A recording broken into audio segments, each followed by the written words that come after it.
Hello, everybody. Mrs. Floric here. Today we're going to be going over the Cask of Amontillado, paragraph 1 rewrite. Now, you may be asking yourself, why am I rewriting the first paragraph of this story?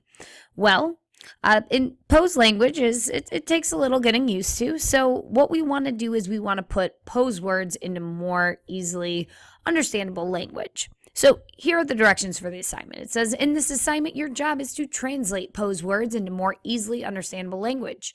To do this, you'll need to study each sentence, look up words you do not know, and rewrite Poe's thoughts in your own words. The goal is to capture the exact same meaning as Poe, but to do so in a much less elevated language. In fact, feel free to have fun with this and rewrite the sentence in extremely informal language. If you'd like, again, just be sure to capture the exact same meaning. Now, some things you need to know. This story is narrated by this fella named Montresor. Fortunato is his frenemy. You couldn't see it, but I was doing quotation marks of his. In other words, they were friends, but now Montresor is really angry with him. This story takes place somewhere in Italy during Carnival season, several hundred years ago. Now, just for a little bit of background knowledge, Carnival is a secular holiday, but it evolved from the Christian observance known as Lent. So basically, Carnival is this time that people celebrate and indulge in both eating lots of food and drinking lots of alcohol, because basically it's in preparation for fasting and sacrificing and giving things up for Lent. Now, this is very similar to this idea of Mardi Gras that we have today. Now, the word carnival literally comes from the word carn, meaning flesh or meat, and val, meaning farewell. So when you say the word carnival, the legit meaning of it is flesh farewell or meat farewell. And again, it's in anticipation of giving up a bunch of like food and giving up maybe drinking alcohol during Lent. So a lot of times these carnival celebrations, people would engage in excessive and extreme behavior. So as I put here, lots of food, lots of alcohol, and lots of bad decisions. Now, in our story, we are going to come to find out really quickly in paragraph 1, which we're about to dive into today, that this is going to be a story of revenge. And it's taking place during Carnival. As you can see, during Carnival, people often wear these costumes where they're masked. There's also a lot of people in the street. So kind of think to yourself, okay, if someone were going to seek revenge or commit a crime, why would Carnival be a good time to do that? Well, if I'm thinking about it, a lot of people are out and about. People are probably not really paying attention to what you specifically are doing. Another thing, people are masked, so it's easier to conceal one's identity. And then this is a time, as we said, of excess indulgence. So people are not quite paying attention to what's going on, and it's easier for people to miss out on little details of things that are happening and going on. All right, we are going to go ahead and get back to our paragraph 1 rewrite. So here's the first line of our story. The 1,000 injuries of Fortunato I had borne as best I could, but when he ventured upon insult, I vowed revenge. Now, again, I'd like you to pause this and try to figure this out on your own, but first determine what you do know and then look up any words you don't know. Now, one nice thing about doing this assignment in Google Docs is I can go ahead and mark any word I'm not sure of.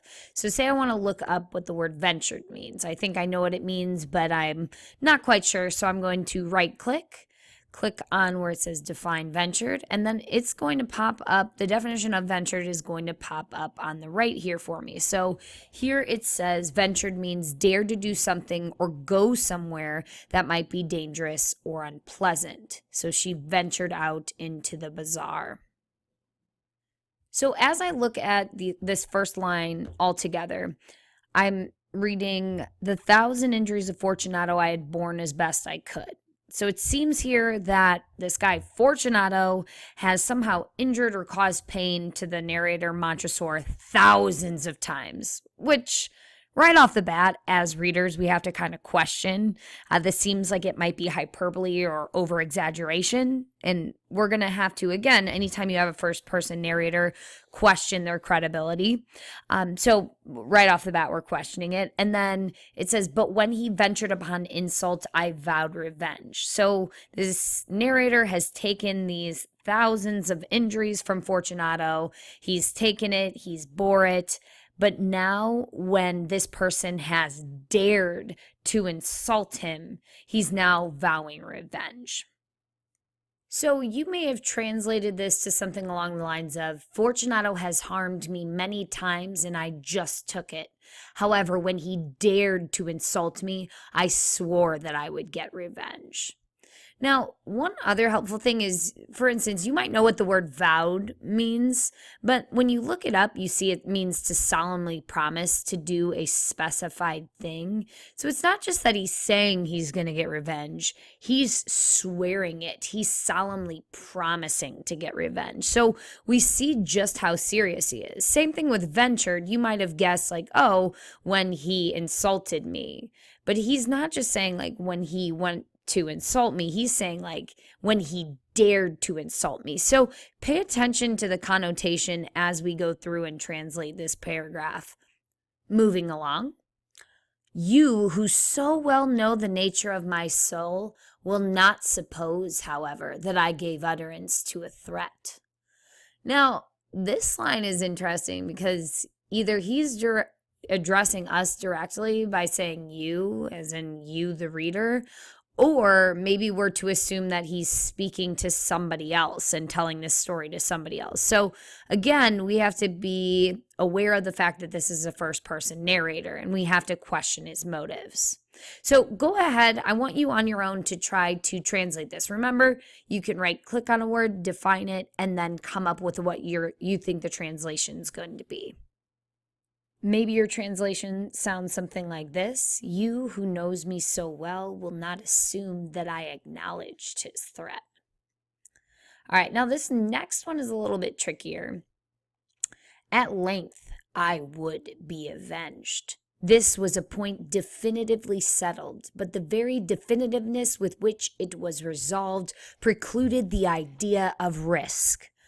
All right, that in itself seems like a puzzle to untangle. So let's go ahead and start with the first part of this.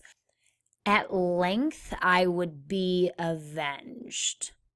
Now, if we look up the word length, we're going to get a number of definitions. So take a minute, look through the definitions, decide on which definition you think best matches what this word means in the sentence. So as we're looking over here, it seems like the fourth definition best matches what the narrator is going for. So it says an extreme to which a course of action is taken. So they go to great lengths to avoid the press. So basically it's saying that, or he's saying that he is going to go to great lengths to be avenged, or he is going to go through or take extreme courses of action to be avenged, or in other words, to get revenge on this person. This was a point definitively settled. So he's basically here saying, like, that was certain, like, I'm certainly going to get revenge. But the very definitiveness with which it was resolved precluded the idea of risk. So let's go ahead and look up what resolved means. And I'm going to define it again. So resolved means firmly determined to do something. So he's saying, but the very definitiveness with which it was resolved. So he's saying he was so sure, he was so determined, and it was so definite that he was going to get this revenge, that it must preclude the idea of risk. So let's go ahead and define precluded. So it means prevent from happening. So he's basically saying here that he is so sure that he desires this revenge that he has to make sure that he prevents any form of risk in trying to seek this revenge. So here's a possible translation. I was willing to go through great lengths to get my revenge. This was settled and nothing could change my mind. Because I was so set on getting revenge, I had to eliminate all risks. Again, yours might be worded slightly differently, but it should get across this same general idea. All right, few more lines here. I must not only punish, but punish with impunity. So if you don't know what the word impunity is, let's go ahead and look that up. So impunity means exemption from punishment or freedom from the injurious consequences of an action. So basically what this guy is saying is, I must not only punish, but I have to punish and suffer no consequences myself. So this could be consequences such as like remorse, or it could be consequences of, depending on what type of revenge, he could be punished by going to prison, or he could be punished by being harmed in return by this person. So go ahead and put your translation on this line. So I put, I must not only punish Fortunato, but punish him and not get caught or suffer any consequences. Now, here's another tricky one. A wrong is unredressed when retribution overtakes its redresser. Now, for this one, you're going to notice that unredressed and redresser, you're not going to find the definitions here on the right. So let's go ahead and we're going to pull up Google and see if we can find what unredressed and redresser might mean. If not, we might have to draw some conclusions here. So when I Googled unredressed, it said not set right. All right. So if I try to plug that in here, I say a wrong is not set right when retribution. So I'm going to start typing that. A wrong is not set right when retribution. So let's go ahead and look up what retribution means. And it says when punishment inflicted on someone as vengeance for a wrong or criminal act. So that might be punishment or penalty. So a wrong is not set right when punishment overtakes its redresser. So most likely the redresser is going to be the person seeking revenge. So maybe we can word this as a wrong is not set right when the person seeking revenge is punished in any way or suffers in any way. It is equally unredressed when the avenger fails to make himself felt as such to him who has done the wrong. So it is equally not set right when the person seeking revenge, the avenger, fails to make himself felt as such to him who has done the wrong. So see if you can pause this video now and figure out what you think the full translation should be here. So you should have something along the lines of, it is also not set right if the person seeking revenge does not make the other person feel as he felt. So, basically our narrator Montresor here is just outlining how to get good revenge, right? So a wrong is not set right when the person seeking revenge is punished or caught. So he's basically saying you can't get caught when you're seeking revenge, or that's bad revenge. He's also telling us that if you don't make the person feel just as awful as you felt, then you are also not getting good revenge. So, if I get smacked in the face by somebody and I go to seek revenge and I stomp my foot and poke them, that's probably not good revenge because I'm not making them feel the same way I felt. All right. Let's go ahead and take a look at this last line. It must be understood that neither by word nor deed had I given Fortunato cause to doubt my goodwill. I continued, as was my wont, to smile in his face, and he did not perceive that my smile was now at the thought of his immolation. Creepy. So I want you to try to translate this one on your own. Go ahead and pause the video and then see what you come up with. Maybe you came up with something such as the following. You must understand that I did not say or do anything to make Fortunato feel that I was angry with him or had bad intentions.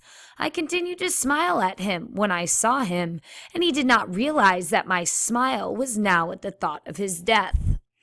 Cool. All right. So if we read the whole translation altogether, he is saying, Fortunato has harmed me many times, and I just took it. However, when he dared to insult me, I swore that I would get revenge. You, who knows me so well, will not assume that I acknowledged his threat. I was willing to go through great lengths to get my revenge. This was settled, and nothing could change my mind, because I was so set on getting revenge. I had to eliminate all risks. I must not only punish Fortunato, but punish him and not get caught or suffer any consequences. A wrong is not set right when the person seeking revenge is punished. It is also not set right if the person seeking revenge does not make the other person feel as he felt. You must understand that I did not say or do anything to make Fortunato think I was angry with him or had bad intentions. I continued to smile at him when I saw him, and he did not realize that my smile was now at the thought of his death. Yes, so basically, we have this guy, Montresor, and he has told us in paragraph 1 that he is planning on killing his former friend Fortunato. Now, poor Fortunato does not realize anything is wrong because he continues to smile at him and act as though nothing is bothering him while he is clearly plotting his demise. Couple quick last things I want to mention before you dive into the story is that you will see that they're going to mention an underground crypt or a catacomb that they go into to find this barrel of wine in Montresor's estate. And basically at this time, well, first of all, there were catacombs that were for just average everyday people. And the most famous catacombs are in Paris. They lie far beneath the city. There's the bones of 5 to 6 million people. In the late 18th century, there was not enough space in cemeteries, and people who could not afford proper burials would be dumped into these catacombs. Now, that's not the case for our narrator.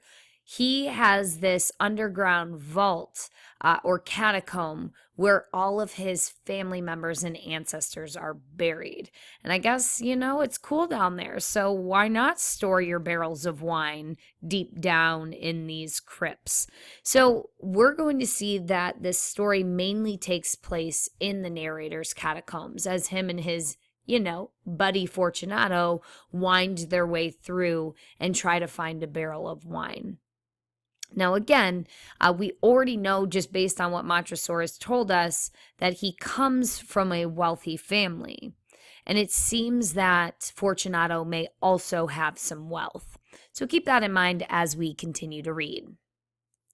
All right, that is just paragraph 1 of Cask of Amontillado, and right off the bat, Poe grabs our attention by telling us that his narrator plans to murder his friend. Now, as we're thinking through this, we've been talking about irony. Ask yourself, what type of irony is it when we know something that one of the characters doesn't? Well, we're seeing some dramatic irony here because we obviously know that our narrator has some pretty bad and awful intentions for his friend Fortunato. However, poor Fortunato has no idea. That's that for today. I will talk with you soon.